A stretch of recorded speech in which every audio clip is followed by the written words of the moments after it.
반갑습니다, 여러분. 현대 금융 시스템에 보이지 않는 치명적인 설계 결함을 폭로한 위대한 작가 린 알든의 브로큰 머니를 통해 우리는 자본주의의 심장부가 어떻게 부패했는지 깊이 있게 들여다보았습니다. 그리고 오늘 우리는 이 책에서 가장 고통스럽고도 인도주의적인 비극을 다루는 제17장, 개발도상국의 고통과 부채 위기에 대해 아주 철저하게 해부해 보려고 합니다. 이 장은 단순히 머나먼 나라의 경제학적 수치를 나열하는 지루한 이야기가 아닙니다. 이것은 거대한 달러 패권 시스템이 설계한 부채의 늪에 빠져 평생을 땀 흘려 일해도 결코 가난에서 벗어날 수 없는 수십억 명의 인류에 대한 가장 슬프고도 적나라한 고발장입니다. 우리는 오늘 왜 이 망가진 화폐 시스템이 개발도상국 시민들의 경제적 생명력을 쥐어짜고 그들이 쌓아 올린 가치를 소리 없이 증발시키는지 그 잔혹한 메커니즘을 낱낱이 파헤칠 것입니다. 그리고 이 절망적인 구조 속에서 비트코인이라는 탈중앙화된 무결점 화폐가 왜 그들에게 유일한 경제적 방주이자 생명줄이 되는지, 그 거대한 필연성을 글로벌 지성들의 통찰을 섞어 완벽하게 풀어내겠습니다. 이 거대한 비극을 이해하기 위해서는 먼저 우리가 신성시하는 달러 중심의 글로벌 화폐 체제가 사실은 거대한 부의 이전 시스템이라는 것을 깨달아야 합니다. 린 알든은 이 구조를 가리켜 금융의 유로달러 시스템이라고 부릅니다. 현대 피아트 화폐는 누군가의 빚으로 창조됩니다. 여러분이 은행에 가서 아파트를 사기 위해 대출 서류에 서명을 하는 바로 그 순간, 은행의 컴퓨터 키보드 입력 몇 번으로 존재하지 않던 수억 원의 돈이 허공에서 창조됩니다. 국가 역시 마찬가지입니다. 정부가 국채를 발행하여 중앙은행이나 시중은행에 넘기고 그 대가로 돈을 받아내는 과정은 미래 세대의 세금을 담보로 현재의 돈을 창조하는 마법입니다. 이렇게 신용이라는 이름으로 포장된 빚이 화폐의 본질이 되어버린 순간, 자본주의는 태생적으로 파멸을 잉태한 시한폭탄이 되었습니다. 하지만 이 시스템에서 가장 치명적인 결함은 발행 권한을 미국 연방준비제도, 즉 연준이 독점하고 있다는 것입니다. 전 세계 모든 국가가 석유와 에너지를 사고 수입품을 결제하기 위해 달러를 필요로 합니다. 여기서 전설적인 투자 거장 레이 달리오는 공식적인 자리에서 현금은 쓰레기다라고 추조없이 단언했습니다. 이 짧고 과격해 보이기까지 하는 문장 안에는 린 알든이 이 책 전반에 걸쳐 치밀하게 증명해낸 금융 시스템의 무서운 진실이 조금의 과장도 없이 모두 압축되어 있습니다. 정부가 권력을 이용해 마음대로 무한정 찍어내고 매일 그 가치를 폭락시킬 수 있는 종이 쪼가리를 진정한 안전자산이라고 믿고 쥐고 있는 것은 이미 불기둥이 치솟는 불타는 건물 한가운데서 종이돈 다발을 껴안고 구조를 기다리는 것만큼이나 어리석고 끔찍한 짓입니다. 여러분이 평생을 바쳐 이룩한 소중한 부를 지키기 위해서는 지금 당장 붕괴하고 있는 피아트 시스템의 바리케이드 밖으로 탈출해야만 합니다. 특히 중앙은행이 인쇄기를 돌려 복사할 수 없는 것, 타락한 정치인들이 선거를 위해 임의로 조작할 수 없는 절대적인 희소성에 여러분의 경제적 에너지를 긴급히 대피시켜야 합니다. 개발도상국들이 마주한 비극의 핵심은 그들이 짊어진 부채가 그들의 화폐가 아닌 남의 화폐, 즉 달러로 표기되어 있다는 것입니다. 린 알든은 이를 가리켜 금융의 원죄라고 부릅니다. 그들은 국가를 건설하고 인프라를 구축하기 위해 막대한 달러를 빌립니다. 하지만 그들이 돈을 갚기 위해 땀 흘려 일해서 버는 것은 가치가 끊임없이 추락하는 자신들의 현지 화폐입니다. 이 상황을 숫자로 아주 명확하게 풀어보겠습니다. 여러분이 굳게 국가를 믿고 애국심으로 은행에 현금을 예치했다고 가정해봅시다. 하지만 밖에서는 물가가 매년 10%씩 무서운 속도로 오르고 있습니다. 그렇다면 여러분의 돈은 명목상으로는 계좌에서 일정 이자가 늘어났지만 실제 빵과 집을 살 수 있는 진짜 가치인 구매력은 그만큼 허공으로 사라지고 있는 것입니다. 인플레이션이라는 용광로 속에서 성실한 저축자들의 부는 국가에 의해 체계적으로 약탈당하고 있습니다. 이것은 지능이 있는 투자자라면 누구나 한 가지 강력한 의문을 품게 만듭니다. 금리는 턱없이 낮고 물가는 미친 듯이 높은데 도대체 어떤 바보가 그런 막심한 손해를 보면서까지 정부의 채권을 사주고 은행에 소중한 돈을 묶어둔단 말입니까? 정부와 중앙은행의 설계자들도 이 사실을 아주 잘 알고 있습니다. 그래서 금융 억압이 완벽하게 작동하기 위해서는 반드시 도망칠 수 없는 가두리 양식장 같은 통제 시스템이 수반되어야 합니다. 정부는 법과 규제라는 이름의 거대한 울타리를 칩니다. 은행, 보험사, 연기금 같은 거대 금융기관들에게 고객의 돈을 안전하게 관리해야 한다는 그럴듯한 명분을 내세요. 포트폴리오의 일정 비율 이상을 무조건 정부 국채로 채우도록 법으로 강제합니다. 결국 대중은 이 거대한 금융 시스템이라는 양식장 안에 갇힌 양떼와 같으며, 정부는 인플레이션과 이자율 통제라는 가위로 매년 여러분의 털을 아주 짧게 깎아가고 있는 것입니다. 비트맥스의 창업자이나서 헤이즈는 현대의 거시 경제를 아주 냉소적이면서도 소름 돋을 정도로 날카롭게 꿰뚫어 봅니다. 그는 글로벌 중앙은행들이 결국 스스로가 만든 빚의 무게에 짓눌려 빠져나올 수 없는 엔드게임에 돌입했다고 단언합니다. 역사적으로 어느 제국도 어느 국가도 자발적으로 파산을 선언하고 권력을 내려놓은 적이 없습니다. 그들은 반드시 발권기를 최대 출력으로 가동하는 무한대의 돈 복사를 선택할 것이며, 하이퍼 인플레이션에 가까운 화폐 타락을 통해 빚의 장부를 지우려 할 것입니다.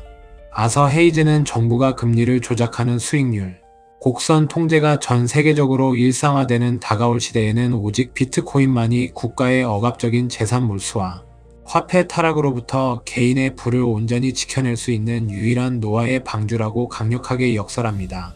글로벌 매크로 투자의 거장 라울 팔 역시 피아트 화폐는 구조적으로 실물 자산 대비 그 구매력이 0으로 수렴하도록 수학적 알고리즘이 짜여있는 악마적인 폰지 사기라고 지적합니다. 그가 추창하는 모든 것이 기하급수적으로 팽창하는 시대에서 살아남기 위해서는 끊임없이 가치가 증발하는 현금성 자산을 과감히 버리고, 비트코인이나 스마트 컨트랙트 플랫폼처럼 본질적인 희소성과 네트워크 효과를 동시에 가진 디지털 영토를 선점하고 소유해야만 합니다. 월스트리트의 전설적인 투자 거장 폴 튜더 존스가 글로벌 인플레이션의 시대에는 모든 자산 클래스 중에서 가장 빠르고 강력한 말에 올라타야만 살아남는다고 외치며, 비트코인을 포트폴리오에 편입한 이유도 바로 이 화폐 시스템의 근본적인 타락과 붕괴를 정확히 읽었기 때문입니다. 국가가 정책적으로 빚을 권장하고 화폐 가치를 떨어뜨려 투기를 부추기는 이 미쳐버린 시스템 속에서 희망을 잃은 젊은 세대는 근로 의욕을 완전히 상실하고 극단적인 도박판으로 내몰리며 한탕주의에 빠지게 됩니다. 우리는 지금 매일 뉴스에서 이 참혹한 붕괴의 현장을 생생하게 목격하고 있습니다. 성실한 저축자는 현금이라는 녹아내리는 얼음을 쥐고 있는 것과 같습니다. 장기 부채 사이클의 끝자락에서 정부는 결코 파산을 선택하지 않습니다.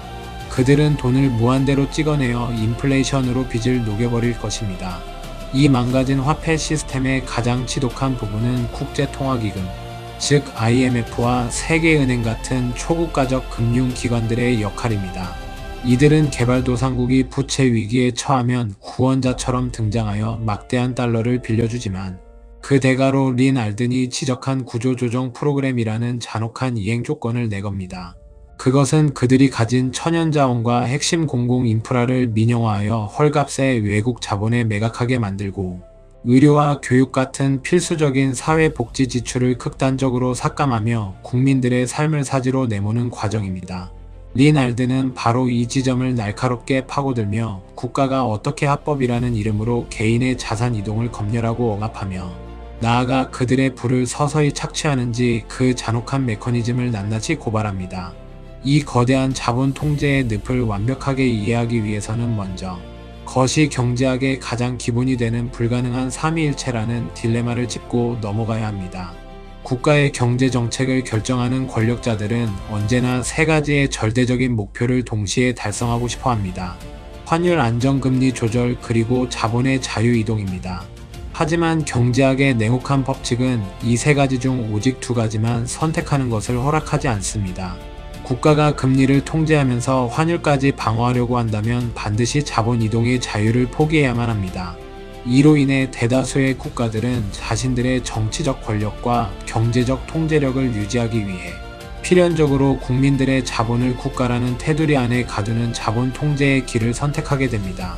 이 절망적인 구조 속에서 아르헨티나, 터키, 나이지리아 같은 개발도상국의 시민들은 자신들의 재산을 지킬 수 있는 유일한 대안으로 비트코인과 같은 분산된 무결점 화폐에 주목하게 되었습니다. 비트코인의 창시자 사토시 나카모토가 2009년 비트코인이라는 전대미문의 발명품을 세상에 내놓은 것은 시대적 우연이 아닙니다. 비트코인은 단순한 결제 시스템이나 기술적 호기심의 산물이 아니라 부패할 대로 부패한 피아트 머니 시스템과 국가의 무자비한 금융 억압에 정면으로 맞서기 위해 치밀하게 설계된 완벽한 수학적 구명정입니다. 총 발행량이 2100만 개로 암호학적으로 고정되어 있어 타락한 정치인이나 오만한 중앙은행 총재가 자의적으로 공급량을 늘려 화폐 가치를 희석시킬 수 없습니다. 또한 국경이라는 물리적 한계가 없고 국가의 검열에 절대적으로 저항합니다.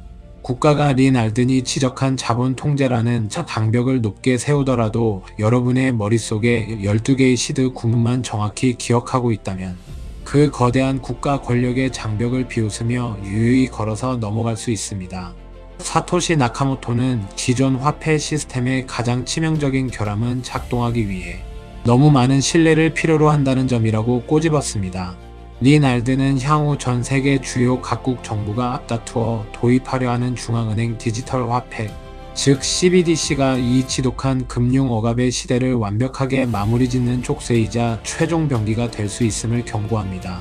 그나마 물리적인 현금은 금고나 장판 밑에 은닉이라도 해서 마이너스 금리를 피할 수 있는 탈출구의 역할이라도 했지만 국가가 발행하는 CBDC 지갑은 모든 국민의 일거수일투족과 자금의 흐름을 국가의 완벽한 감시망 안에 가두어 버립니다. 국가 부채가 한계에 달해 정부가 마이너스 5%의 극단적인 금리를 적용하려 한다면 과거처럼 복잡한 규제를 만들 필요도 없이 중앙은행의 메인 컴퓨터에서 클릭 한 번만으로 모든 국민의 스마트폰 지갑에서 돈이 자동으로 소멸되게 만들 수 있습니다. 소비를 촉진하기 위해 유효기간이 있는 화폐를 발행할 수도 있습니다. 이것은 조지 오웰이 경고했던 1984의 통제, 사회보다 훨씬 더 치밀하고 끔찍한 금융 빅브라더 시대가 도래하는 것을 의미합니다. 국가가 개인의 자본과 경제활동을 완전히 억압하고 조종하는 이러한 디스토피아죠. 미래의 그림자가 짙어질수록 국가의 검열을 수학적으로 거부하고 개인의 프라이버시가 보장되는 비트코인과 검열 저항적인 분산 암호화폐 생태계의 본질적 가치는 역설적으로 폭발적으로 치솟을 수밖에 없는 역사적 필연을 맞이하게 됩니다. 베스트셀러 부자 아빠 가난한 아빠의 저자 로버트 기요사키가 유튜브 채널을 통해 대중에게 미친 듯이 경고하는 메시지가 있습니다. 바로 여러분의 지갑 속에 있는 달러나 원화는 진짜 돈이 아니라 가짜 돈이라는 사실입니다. 과거 인류가 금화나 은화를 사용하던 시절 돈은 누군가의 노동과 에너지가 투입되어 채굴된 실물 자산 그 자체였습니다. 돈은 곧 에너지의 결정체였고 그 자체로 가치를 지니고 있었습니다. 하지만 1971년 리처드 닉슨 미국 대통령이 달러와 그 금의 교환을 정지시킨 이후 세상의 모든 돈은 누군가의 빚으로 변질되었습니다. 현대 피아트 시스템 하에서 돈이 세상에 태어나는 유일한 방법은 누군가 빚을 지는 것뿐입니다. 여러분이 은행에 가서 대출 서류에 서명을 하는 바로 그 순간 존재하지 않던 수억 원의 돈이 허공에서 창조됩니다. 국가 역시 마찬가지입니다. 이렇게 신용이라는 이름으로 포장된 빚이 화폐의 본질이 되어버린 순간 자본주의는 태생적으로 파멸을 잉태한 시한폭탄이 되었습니다.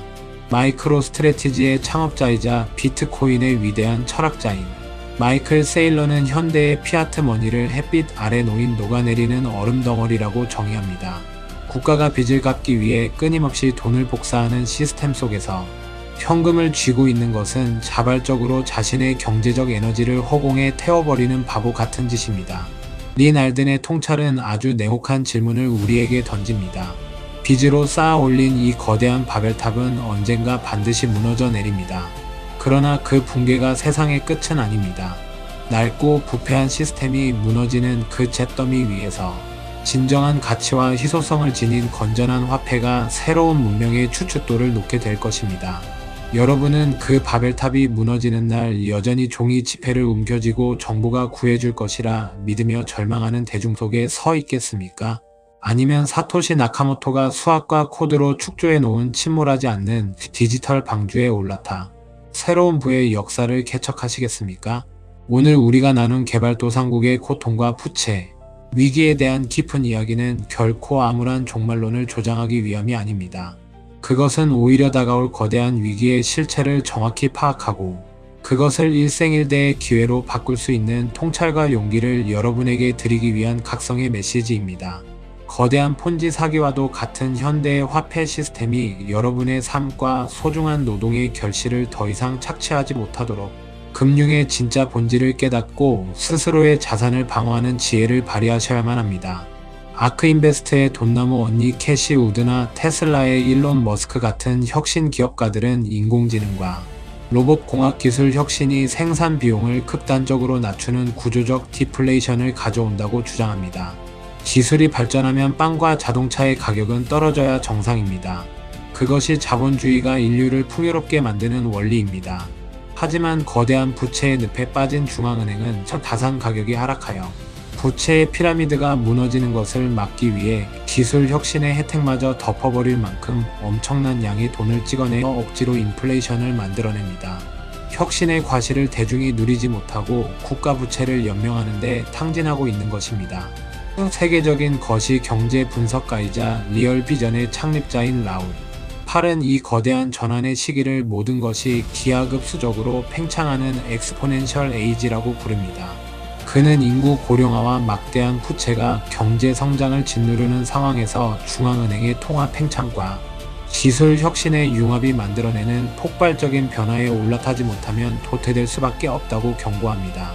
그가 지목하는 가장 거대한 부의 창출 기회 역시 낡은 피아트 시스템을 대체하며 블랙홀처럼 전 세계의 유동성을 빨아들이고 있는 암호화폐 네트워크 생태계입니다. 투자 철학의 거목 찰리 몽거는 생전에 거시 경제를 섣불리 예측하려 하기보다는 위대한 기업과 훌륭한 자산을 적절한 가격에 사서 영원히 보유하라고 조언했습니다. 부채의 늪에서 살아남는 첫 번째 원칙은 현금이라는 녹아내리는 얼음을 절대 쥐고 있지 않는 것입니다. 인플레이션을 해지할 수 있는 희소한 실물 자산 비트코인과 검열, 저항적인 암호화폐를 포트폴리오의 중심에 두어야 합니다. 린 알든의 통찰은 명확합니다. 국가가 발행한 신용이라는 이름의 빚 더미가 무너져 내릴 때 수학적으로 증명되고 암호학적으로 보호받는 이 순수한 자산들은 여러분을 새로운 경제적 자유의 시대로 안전하게 인도할 것입니다. 이 위대하고도 치열한 지적 여정에 함께해 주신 여러분께 깊은 감사를 드립니다. 깨어있는 경제적 시야로 다가오는 거대한 부의 재편 과정에서 흔들림 없이 여러분만의 견고한 성벽을 쌓아 올리시기를 진심으로 기원합니다. 감사합니다. 오늘 내용이 도움되셨다면 구독과 좋아요를 부탁드립니다.